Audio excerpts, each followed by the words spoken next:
नमस्कार दोस्तों, प्लानिंग के इस तीसरे चैप्टर में जिसमें हमने आपको बताया था कि हम नीति आयोग के बारे में बात करेंगे। जैसा आपको मालूम है कि 12वीं पंचवर्षीय योजना के बाद योजनाओं का क्रियान्वयन या योजनाओं को बनाने की प्रक्रिया रोक दी गई और उसकी जगह पर नीति आयोग लाया गया था। तो 1 जनवरी 2015 को जब नीति आयोग की स्थापना हुई, उसके बाद चूंकि 12वीं पंचवर्षीय योजना का जो कार्यकाल था वो 2017 तक था, तो 2 साल के इस काल को ट्रांजिशन पीरियड मान लिया गया और इसमें आगामी कुछ वर्षों के लिए योजनाओं का संचालन किया गया। योजनाओं को कुछ आगे की रूपरेखा तय करने के लिए इसको ट्रांजिशन पीरियड के रूप में लिया गया। तो आइए हम लोग बात करते हैं कि नीति आयोग की स्थापना कब हुई, कैसे हुई और इसकी क्या प्रक्रिया थी और कैसे नीति आयोग कार्य करता है। नीति आयोग प्लानिंग कमीशन से भिन्न कैसे है, हम लोग इसकी भी बात करते हैं। तो नीति आयोग, जैसे कि इसका नाम से ही मालूम है, नीति अर्थात NITI, national institution of transforming India, national institution of transforming India, भारतीय राष्ट्रीय परिवर्तन संस्थान। इसकी स्थापना की सर्वप्रथम घोषणा प्रधानमंत्री श्री नरेंद्र मोदी द्वारा 15 अगस्त 2014 को लाल किले से किया गया। इसकी स्थापना के संदर्भ में जो कॉन्सेप्ट पर विचार करने की प्रक्रिया हुई, 2014 में 7 दिसंबर 2014 को पहली बार सभी मुख्यमंत्रियों की मीटिंग बुलाई गई, सभी मुख्यमंत्रियों से ये राय जानने के लिए कि नीति आयोग में, क्योंकि नीति आयोग जैसा आपको मालूम होगा कि सहकारी संघवाद पर आधारित है।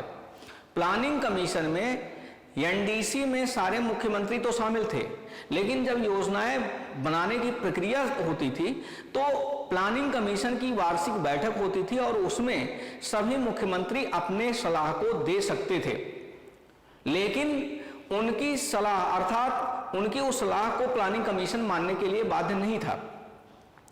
यद्यपि उनके सलाह को उसमें अंगीकार किया जा सकता था, लेकिन यहां पर चूंकि प्लानिंग कमीशन में मुख्यमंत्रियों को ज्यादा अधिकार नहीं थे, उन्हीं उस अधिकार को और ज्यादा व्यापक स्वरूप देने के लिए नीति आयोग का स्वरूप कैसा हो, सहकारी संघवाद का स्वरूप कैसा हो, क्योंकि वहां पर जो मुख्यमंत्री के जो अधिकार थे वो सीमित थे, उन्हीं को व्यापक बनाने के लिए 7 दिसंबर 2014 को मोदी जी की अध्यक्षता में एक मीटिंग हुई।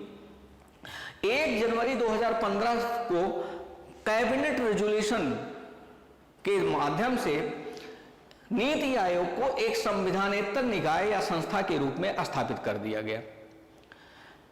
ध्यान रखिएगा, नीति आयोग कैबिनेट रेजोल्यूशन से आया है।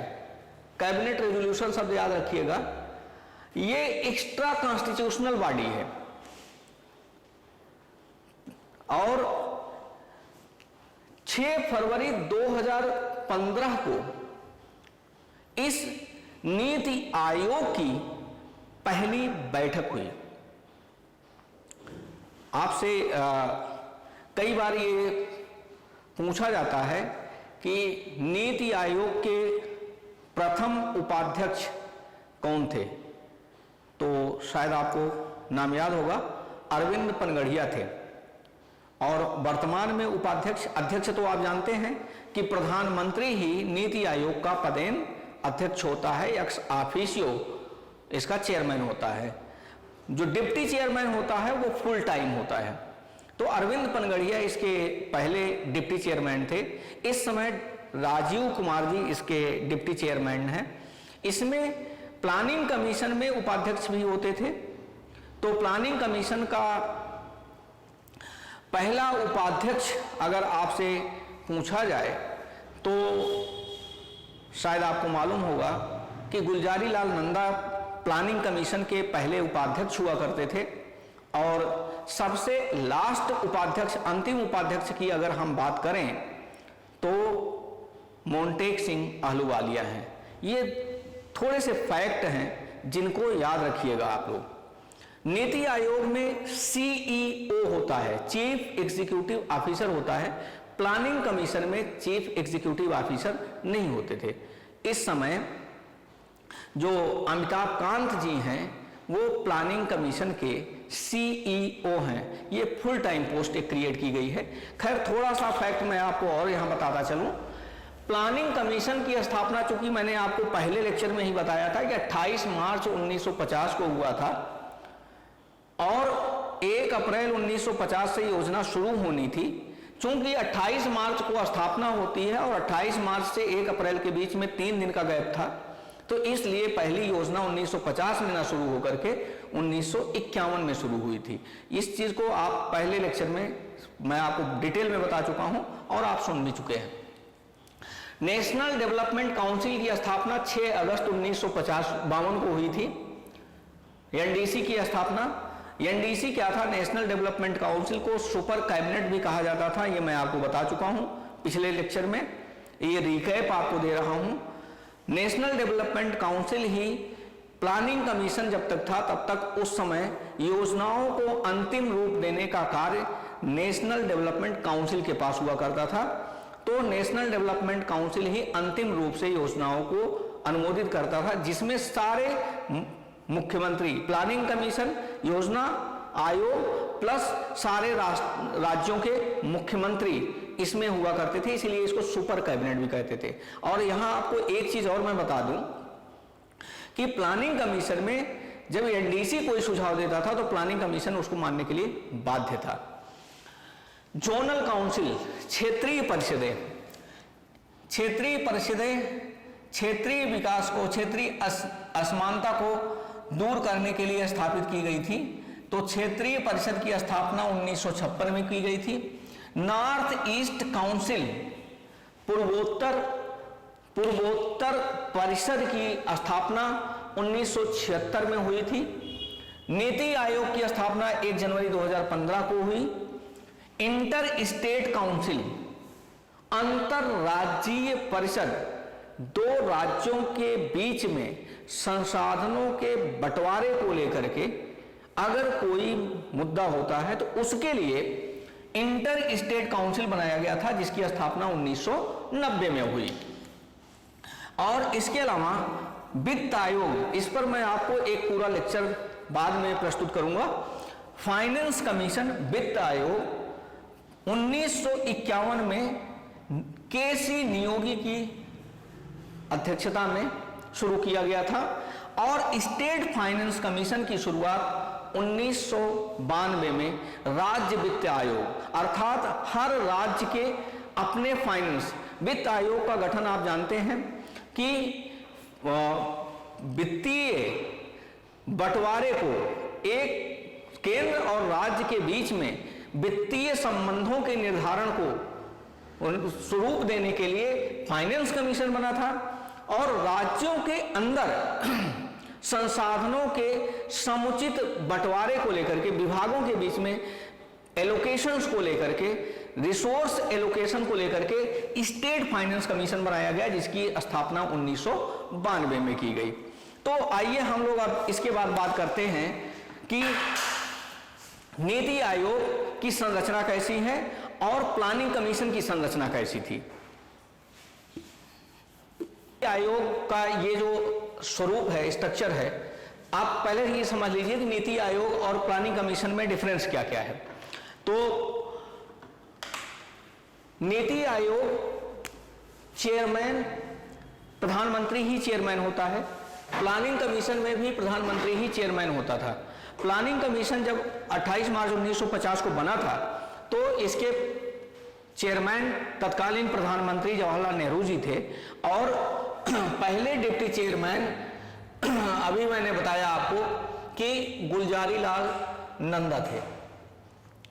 ध्यान रखिएगा, प्लानिंग कमीशन के पहले उपाध्यक्ष जो थे वो गुलजारी लाल नंदा थे और अंतिम की अगर बात करेंगे तो मोंटेक सिंह आहलूवालिया जी हैं। 2 टर्म इनको मिला था, यानी जब तक प्रधानमंत्री मनमोहन सिंह जी थे दोनों टर्म में, तब तक मोंटेक सिंह आहलूवालिया इसके उपाध्यक्ष हुआ करते थे। जब नीति आयोग बन गया 1 जनवरी 2015 को, तो इसके पहले जो डिप्टी चेयरमैन बनाए गए थे वो थे अरविंद पनगढ़िया, और इस समय वर्तमान में जो इसके उपाध्यक्ष हैं वो हैं राजीव कुमार जी। इसके अलावा यहां पर डिप्टी चेयरमैन के बाद मेंबर सेक्रेटरी हुआ करते थे।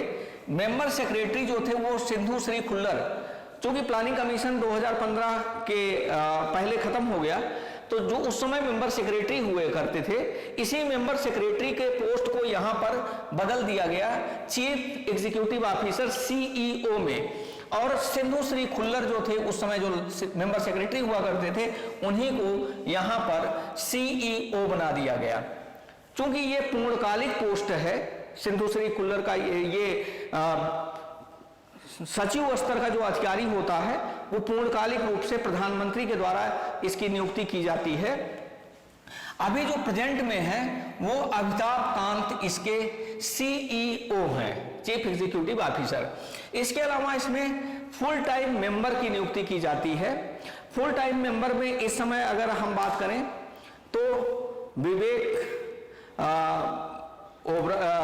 देवराय और वीके सारस्वत, जो वीके सारस्वत जी हैं ये एग्रीकल्चर इकोनॉमिक्स के व्यक्ति हैं, काफी विद्वान आदमी हैं। तो फुल टाइम मेंबर्स इसमें 2 रखे गए। इसके बाद यहाँ पर फुल टाइम मेंबर्स सरकार के द्वारा विभिन्न क्षेत्रों से, यहाँ पर जैसे डिफाइन किया गया है फुल टाइम मेंबर 2 होंगे, लेकिन यहाँ पर फुल टाइम मेंबर ज्यादा होते थे। इसके अलावा यहाँ पर एक्स ऑफिशियो मेंबर रखे गए। एक्स ऑफिशियो मेंबर में 4 जो पदेन थे, पदेन सदस्य जो रखे गए, ये 4 कैबिनेट स्तर के मंत्रियों को शामिल किया गया इसमें। Home minister, agriculture minister, finance minister और रेल मिनिस्टर को यहाँ पर एक्स ऑफिशियो मेंबर के रूप में शामिल किया गया था। यहां भी एक्स ऑफिशियो मेंबर यही 4 हुआ करते थे। शुरुआत में फाइनेंस मिनिस्टर, होम मिनिस्टर और डिफेंस मिनिस्टर प्लानिंग कमीशन में हुआ करते थे, लेकिन यहां पर आप देख रहे हैं कि डिफेंस मिनिस्टर को इस एक्स ऑफिशियो मेंबर के रूप में यहां पर नहीं रखा गया है। तो यहां पर जब नीति आयोग बना तो आपको ध्यान रखना है, कभी कभी आपके दिमाग में आ सकता है कि कौन कौन थे। तो जब नीति आयोग बना था तो आपको याद होगा होम मिनिस्टर राजनाथ सिंह थे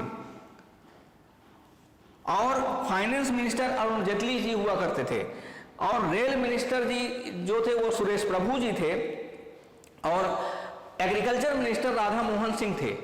इसके अलावा 3 स्पेशल इनवाइटी रखे गए थे, जिसमें नितिन गडकरी, एचआरडी मिनिस्टर स्मृति ईरानी और उस समय थावर सिंह गहलोत, इन 3 लोगों को स्पेशल इनवाइटी के रूप में शामिल किया गया था नीति आयोग में। एट प्रेजेंट आप जैसा जान रहे हैं home minister, agriculture minister, rail minister और फाइनेंस मिनिस्टर को इसमें शामिल किया गया है as a ex officio member के रूप में। लेकिन एक चीज आपको यहां और बता दें कि यहां पर जो नीति आयोग है, जब ये वित्तीय रिसोर्सेस की एलोकेशन की बात करता है, प्लानिंग कमीशन और नीति आयोग में थोड़ा सा डिफरेंस है। नीति आयोग केवल सलाह देता है, वित्तीय रिसोर्सेज को एलोकेट करने के लिए सलाह देता है या फाइनेंस मिनिस्टर को, और वित्तीय जो एलोकेशन है, फाइनेंशियल एलोकेशन है, वो फाइनेंस मिनिस्टर उसकी सलाह पर करता है। जबकि जब प्लानिंग कमीशन था तो फाइनेंशियल रिसोर्सेज का बंटवारा, किस डिपार्टमेंट को कितना फाइनेंशियल रिसोर्स देना है, किस स्टेट को कितना फाइनेंशियल रिसोर्स देना है, इसका बंटवारा प्लानिंग कमीशन खुद करता था। तो ये एक बेसिक डिफरेंस है, इसको भी आप थोड़ा सा ध्यान रखिएगा। फाइनेंशियल डिसीजन नीति आयोग की सलाह पर फाइनेंस मिनिस्टर लेते हैं यहां पर, जबकि प्लानिंग कमीशन में, यहां पर प्लानिंग कमीशन लिया करता था वित्तीय decisions, financial decisions. Role of state जो था, जब तक प्लानिंग कमीशन था तो राज्यों, एनडीसी की बैठक में ही केवल राज्यों की भूमिका थी। जो स्टेट्स थे वो एनडीसी की बैठक में ही शामिल होते थे और वहीं पर वो अपने राय को रख सकते थे। लेकिन चूंकि आप जानते हैं कि एनडीसी की बैठक में जो निर्णय होता था वो बहुमत के आधार पर होता था, तो जरूरी नहीं है कि आपकी बात को मान लिया जाए। लेकिन यहां पर सहकारी संघवाद की बात की गई है, अर्थात हर स्टेट के चीफ मिनिस्टर को उसके सलाह को वेटेज दिया जाएगा। प्लान एक्सपेंडिचर, अर्थात यहां पर जो खर्चों की बात होती थी, प्लानिंग कमीशन के जमाने में हम पूरे एक्सपेंडिचर को दो भागों में बांटते थे, प्लान्ड एक्सपेंडिचर और नॉन प्लान्ड एक्सपेंडिचर, और इसका एलोकेशन प्लानिंग कमीशन किया करता था। लेकिन यहां पर आपको दिख रहा है कि जो एक्सपेंडिचर की बात है वो प्लान्ड एक्सपेंडिचर या non planned expenditure NITI Aayog की सलाह पर ये डिसीजन फाइनेंस मिनिस्टर लेता है, ना कि नीति आयोग। तो आइए एक बार थोड़ा सा हम लोग फिर इसके स्ट्रक्चर पर बात कर लेते हैं। ये सारे फैक्ट्स आप एक बार नोट कर लीजिएगा, नोट ना कर पाए तो इसका एक स्क्रीनशॉट लेकर के बाद के लिए नोट कर सकते हैं। पूरा स्क्रीनशॉट आपको मिल जाएगा तो आपको सारे फैक्ट्स आपके पास कलेक्ट हो जाएंगे। तो हम लोग बात कर लेते हैं अब इसके 3 टियर स्ट्रक्चर पर। तो ये 3 टियर स्ट्रक्चर पे हमने कहा कि बात कर लेते हैं। 3 टियर स्ट्रक्चर क्या है? गवर्निंग काउंसिल, जो प्लानिंग कमीशन के समय में नेशनल डेवलपमेंट काउंसिल हुआ था करता था, उसी को रिप्लेस करके गवर्निंग काउंसिल बनाया गया। नेशनल डेवलपमेंट काउंसिल अर्थात जब राष्ट्रीय विकास परिषद हुआ करती थी तो उसमें प्लानिंग कमीशन के जितने भी सदस्य होते थे, चाहे वो पदेन सदस्य थे, चाहे वो एक्स ऑफिशियो मेंबर थे, प्लानिंग कमीशन तो पूरा शामिल रहता ही रहता था, प्लस सभी राज्यों के मुख्यमंत्रियों को मिला करके नेशनल डेवलपमेंट काउंसिल की स्थापना की गई थी, इसीलिए उसको सुपर कैबिनेट कहते थे। लेकिन यहां पर गवर्निंग काउंसिल में केवल यहां से लिया गया चेयरमैन को और यहां लिया गया सभी मुख्यमंत्रियों को। ध्यान रखिएगा यहां पर सारे लेफ्टिनेंट गवर्नर्स को अर्थात जो केंद्र शासित प्रदेश थे उनको भी प्रतिनिधित्व दिया गया है, जबकि नेशनल डेवलपमेंट काउंसिल में केंद्र शासित प्रदेशों के लेफ्टिनेंट गवर्नर शामिल नहीं होते थे, क्योंकि यह माना ही जा रहा था कि यहां पर तो केंद्र का शासन खुद ही है, केंद्र का रिप्रेजेंटेटिव प्रधानमंत्री तो खुद ही बैठा हुआ है।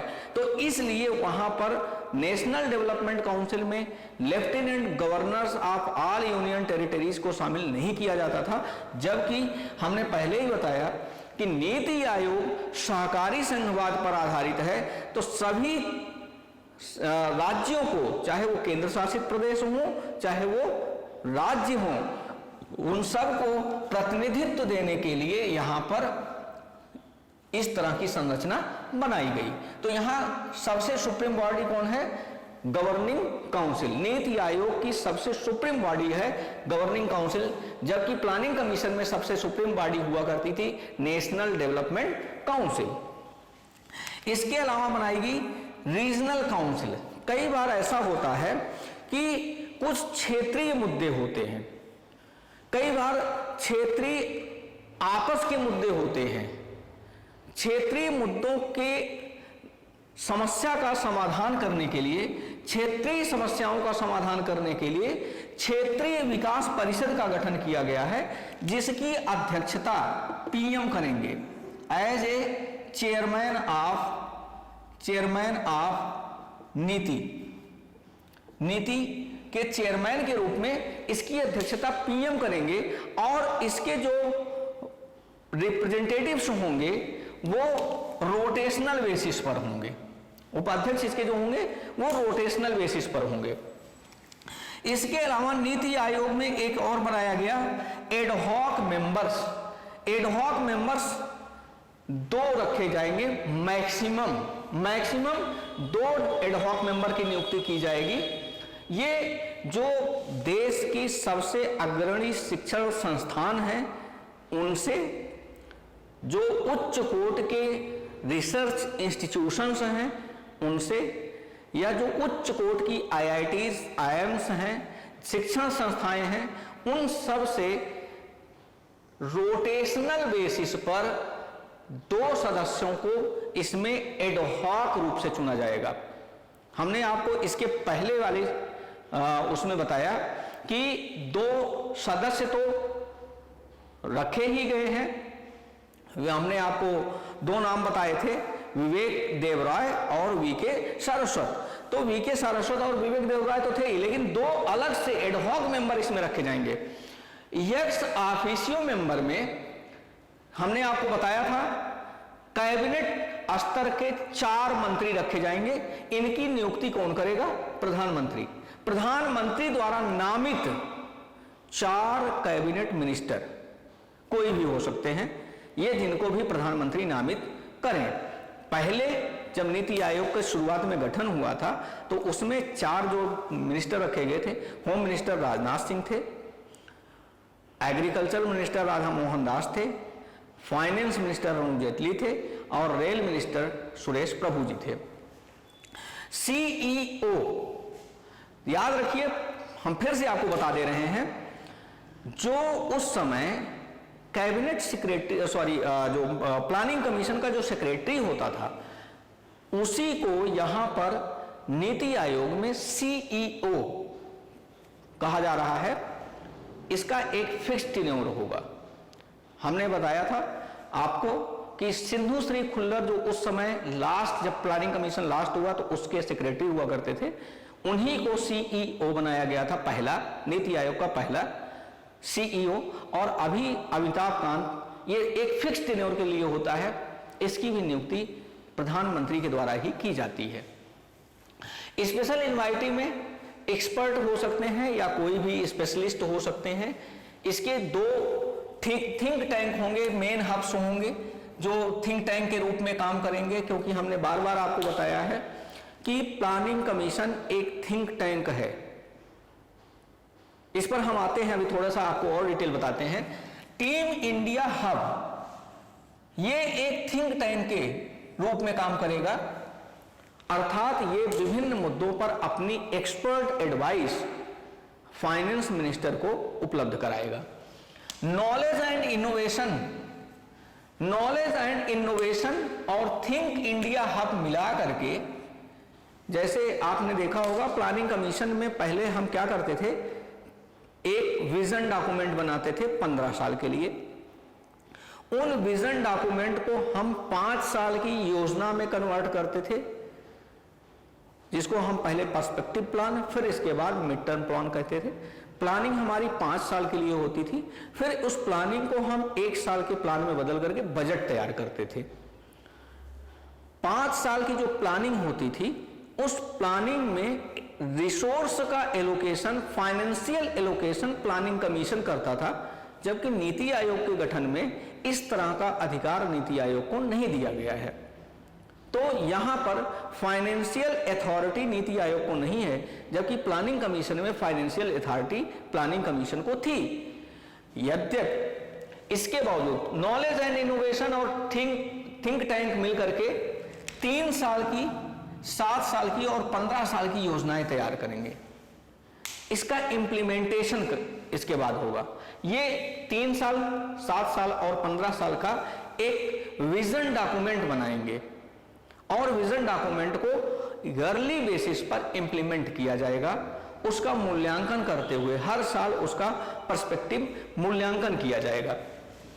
हमने आपको बताया पहले ही कि अब थिंक टैंक जो है वो think tank NITI Aayog think tank के रूप में काम कर रहा है, जबकि प्लानिंग कमीशन कॉन्स्टिट्यूशनल बॉडी के रूप में कार्य किया था। याद रखिएगा, प्लानिंग कमीशन को ऐसा दर्जा दिया नहीं गया था, आपकी ये ऐसा दर्जा था नहीं, लेकिन ये काम कर रहा था एक्स्ट्रा कॉन्स्टिट्यूशनल कॉन्स्टिट्यूशनल बॉडी के रूप में, जबकि ये एक्स्ट्रा कॉन्स्टिट्यूशनल बॉडी है, कैबिनेट रेजोल्यूशन से इसको बनाया गया है, तो ये एक सलाहकारी संस्था के रूप में ही काम कर रहा है। यहां पर बॉटम अप अप्रोच अप्लाई किया गया है, यहां पर टॉप डाउन मॉडल की बात किया जा रहा था। आपको याद होगा फर्स्ट प्लान में ट्रिकल डाउन थ्योरी की बात की गई थी, अर्थात जब ऊपर इनकम बढ़ेगी तो उस इनकम का प्रभाव रिस करके निम्न वर्ग को अपने आप प्रभावित करेगा। जैसे उसका एग्जाम्पल दिया गया था कि अगर मान लीजिए कहीं आप इंडस्ट्री लगाते हैं, तो इंडस्ट्री लगाने से केवल उद्योगपति को ही लाभ नहीं होगा, उस क्षेत्र का विकास होगा। इंडस्ट्री लगाया आपने, तो इंडस्ट्री में काम करने के लिए जो लोग आएंगे उनके आवास की व्यवस्था करनी होगी, तो अगल बगल आवास बनने शुरू होंगे, वहां पर मार्केट लगना शुरू हो जाएगा तो लोगों को रोजगार मिलेगा, वहां पर स्कूल खुल जाएंगे तो लोगों को रोजगार मिलेगा क्योंकि उनके बच्चों को पढ़ना भी है, बैंक खुल जाएंगे तो वहां पर बैंकों का विस्तार होगा तो बैंकिंग सिस्टम में लोगों को रोजगार मिलेगा। अन्य सेवाएं जैसे ट्रांसपोर्टेशन सुविधाएं हैं तो ट्रांसपोर्टेशन का जब विस्तार होगा तो कुछ लोगों को उसमें एम्प्लॉयमेंट मिलेगा। कुछ लोग निम्न पायदान पर काम करेंगे, साफ सफाई का काम करेंगे, बहुत नीचे पायदान पर काम करेंगे तो उनको भी लाभ होगा। अर्थात उद्योग लगाने का प्रभाव धीरे धीरे छन छन करके नीचे तक पहुंच जाएगा, ट्रिकल डाउन इफेक्ट कहा जाता था। अब कहा गया कि इसके बाद जो बच जाएंगे उसके लिए परकोलेटिंग इफेक्ट कहा गया था। परकोलेटिंग, ध्यान रखिएगा, परकोलेटिंग इफेक्ट, तो इसी को ट्रिकल डाउन थ्योरी और परकोलेटिंग इफेक्ट को मिलाकर के कहा गया था टॉप डाउन मॉडल। यहां पर जो बात किया जा रहा है वो है बॉटम अप अप्रोच, अर्थात हम सबसे पहले निम्न वर्ग को ध्यान में रख करके उनके आय को बढ़ाने की कोशिश करें। जब उनका आय बढ़ेगा तो उनके अंदर परचेजिंग पावर बढ़ेगी, परचेजिंग पावर बढ़ेगी तो डिमांड बढ़ेगी, डिमांड बढ़ेगी तो इंडस्ट्री में इन्वेस्टमेंट अपने आप होगा, और इन्वेस्टमेंट होगा तो इंडस्ट्री का डेवलपमेंट अपने आप होगा।